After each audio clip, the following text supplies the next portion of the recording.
আউযু বিল্লাহি মিনাশ শাইতানির রাজিম। রজমকৃত শয়তানের কবল থেকে আল্লাহ তাআলার কাছে আশ্রয় চাচ্ছি। বিসমিল্লাহির রহমানির রহিম। পরমদাতা দয়ালু আল্লাহ তাআলার নামের সাথে আরম্ভ করছি। আসসালামু আলাইকুম ওয়া রাহমাতুল্লাহি ওয়া বারাকাতুহু। আপনাদের সকলের উপরে আল্লাহ তাআলার পক্ষ থেকে রহমত এবং বরকত নাযিল হোক, এটি আমার কামনা। তাসলিমা নাসরিন আবারও মিথ্যা কথা বলেছেন।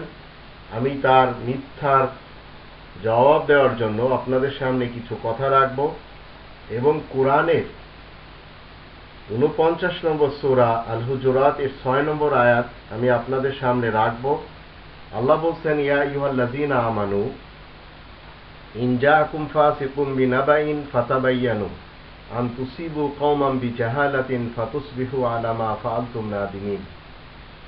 তোমরা যারা ঈমান এনেছো শোনো, যদি কোনো দুষ্টু ফাসিক লোক তোমাদের কাছে কোনো খবর নিয়ে আসে, তাহলে সে বিষয়ে ভালো করে খোঁজ খবর নিয়ে নিবে, যাতে তোমরা নিজেদের অজ্ঞতার কারণে কোনো সম্প্রদায়কে ক্ষতিগ্রস্ত করে না বসো।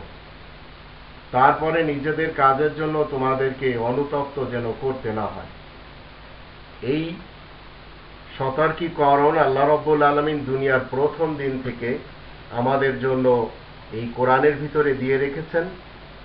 কোরআন মান্যকারীরা যেন এই পৃথিবীতে কখনো ক্ষতির ভিতরে না পড়ে যায়, আর একটি দেশ, একটি সোসাইটি এবং একটি সমাজ যেন সুন্দরভাবে চলতে পারে। তাসলিমা নাসরিন সাহেবা আবার বলেছেন, ইসলামপন্থীরা নাস্তিক ব্লগারদের পর বিদেশিদের হত্যা শুরু করে দিয়েছে। আর এই কথাটি আমার বাংলাদেশ online.com ৭ অক্টোবর বুধবার 2015-তে ছাপানো হয়েছে। গত 2 সপ্তাহ ধরে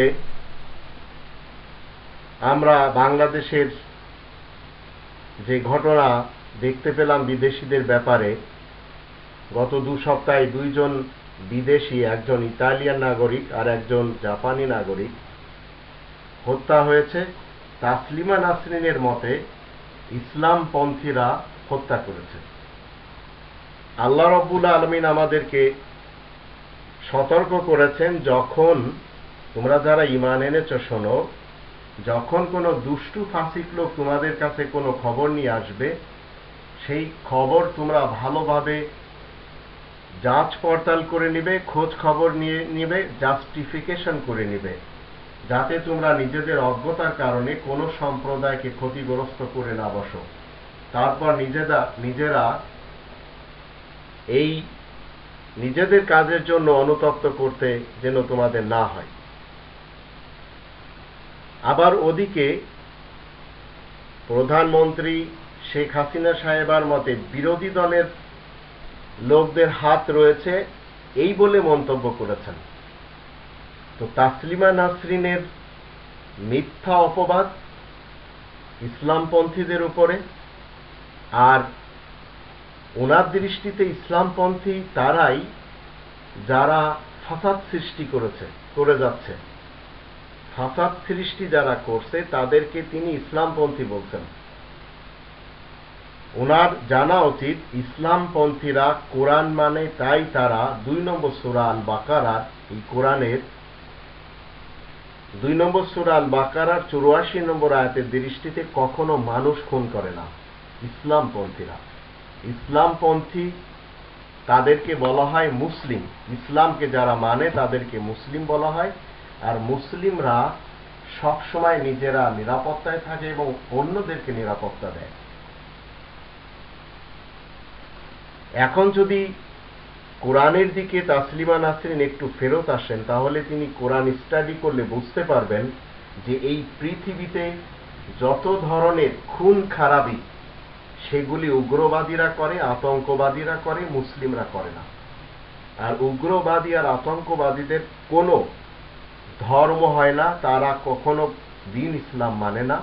এমনকি পৃথিবীর লোকদের বানানো যে সমস্ত ধর্ম, সেই সমস্ত ধর্মই তারা মানে না, কারণ তাদের একটি ধর্ম, মানুষ খুন করা।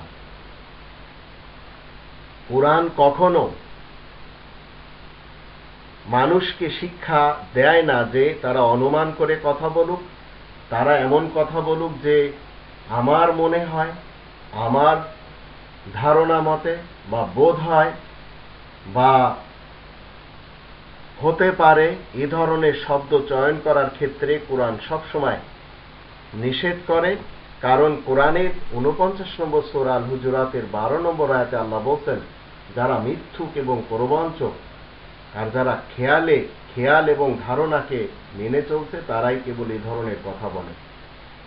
তাসলিমা নাসরিনের ব্যাপারে আমি পূর্বেই বলেছি, ইসলামের ন্যূনতম জ্ঞান তার ভিতরে নেই, কখনো কোরআন স্টাডি করেনি, তার ফ্যামিলিতে সে কখনো কোরআন শেখেনি।